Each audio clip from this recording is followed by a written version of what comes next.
Imaginez, la Coupe du Monde 2026, les huitièmes de finale. L'Argentine, championne du monde en titre, face à un petit pousset qui n'avait jamais participé à un mondial. Sur le papier, une formalité. Sur le terrain, un tremblement de terre. Le Cap-Vert, les requins bleus, ont tenu tête pendant 120 minutes à Lionel Messi et compagnie.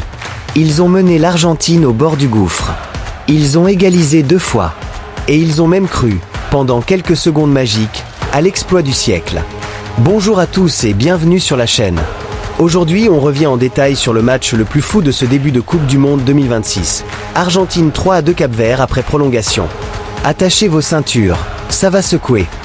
Ce 16e de finale à Miami devait être une promenade de santé pour l'Albi-Céleste. Sur le papier, c'était même le match le plus déséquilibré du tableau.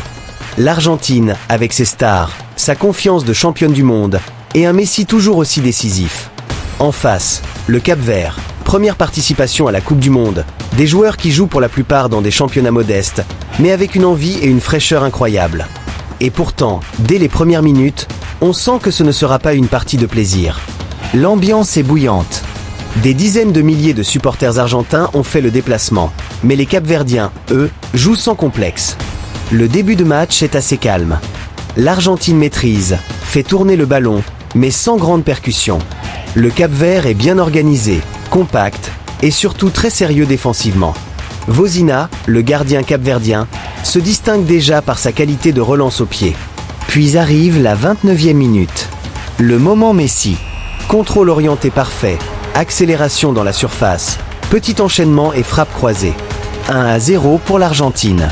Messi inscrit son 7e but dans cette Coupe du Monde et son 30e match en phase finale du mondial. Un record. À ce moment-là, tout le monde pense que le match est plié. Mais non. L'Albi-Céleste commence à ronronner. Elle baisse le pied, se montre trop prévisible. Le Cap-Vert sent le doute s'installer chez les champions et commence à oser davantage. À la 54e minute, premier avertissement, Laro Duarte cadre une reprise dangereuse. L'Argentine ne réagit pas assez. Et à la 59e minute, c'est l'égalisation. Ryan Mendes dépose un centre parfait depuis la droite. De Roi Duarte surgit et catapulte le ballon au fond des filets. 1-1. Les tribunes argentines sont sous le choc. Le Cap-Vert y croit vraiment. À partir de ce moment, le match bascule. Vozina multiplie les parades face à Messi. L'Argentine peine à créer du danger clair. Scaloni tente des ajustements, mais les requins bleus tiennent bon. Ils sont héroïques en défense, solidaires, et portés par une incroyable énergie collective. On va en prolongation. Les Argentins poussent. Et sur un corner à la entre le 91e et le 92e minute, Lisandro Martinez surgit au second poteau et donne l'avantage à l'Argentine, 2-1. Soulagement immense sur le banc argentin. Mais ce soulagement va durer 11 minutes. À la 103e minute, on assiste à l'un des plus beaux buts de cette Coupe du Monde. Sidney Cabral reçoit le ballon aux abords de la surface, arme son pied droit et envoie une frappe enroulée absolument parfaite dans la lucarne de Martinez. 2-2. Les commentateurs hurlent, les supporters capverdiens, et même neutres, sont debout. C'est un but de légende. Cabral court comme un fou, les larmes aux yeux.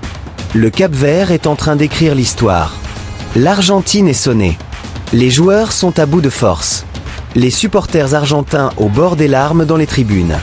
On se dit que le miracle capverdien est peut-être en train de se produire. Mais les champions du monde ont cette mentalité. À la 111e minute, sur un nouveau corner, Cristian Romero jaillit et donne la victoire définitive à l'Argentine. 3-2. Fin du match. L'Albi-Céleste est qualifiée pour les quarts de finale, où elle retrouvera l'Égypte. Mais quelle frayeur! Pourquoi l'Argentine a-t-elle autant souffert? Plusieurs raisons expliquent cette performance très moyenne de l'Argentine.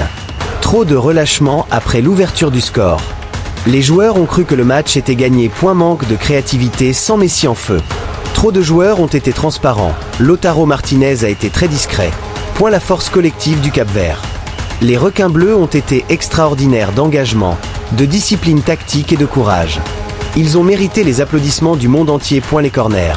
L'Argentine a finalement gagné grâce à 2 buts sur corner. Sa force dans le jeu aérien a fait la différence dans les moments clés. Messi a été le meilleur Argentin, comme souvent, mais même lui a dû s'employer énormément. Vozina a été immense dans les buts capverdiens. Les stats du match. Possession, Argentine 62%, Cap-Vert 38%. Tir 18-9. Tir cadré 7-5. But sur corner 2 pour l'Argentine. Carton, match relativement correct, peu de fautes grossières. Sur les réseaux, c'est l'explosion. Les supporters capverdiens sont des héros nationaux. Même en perdant, ils ont gagné le respect du monde du football.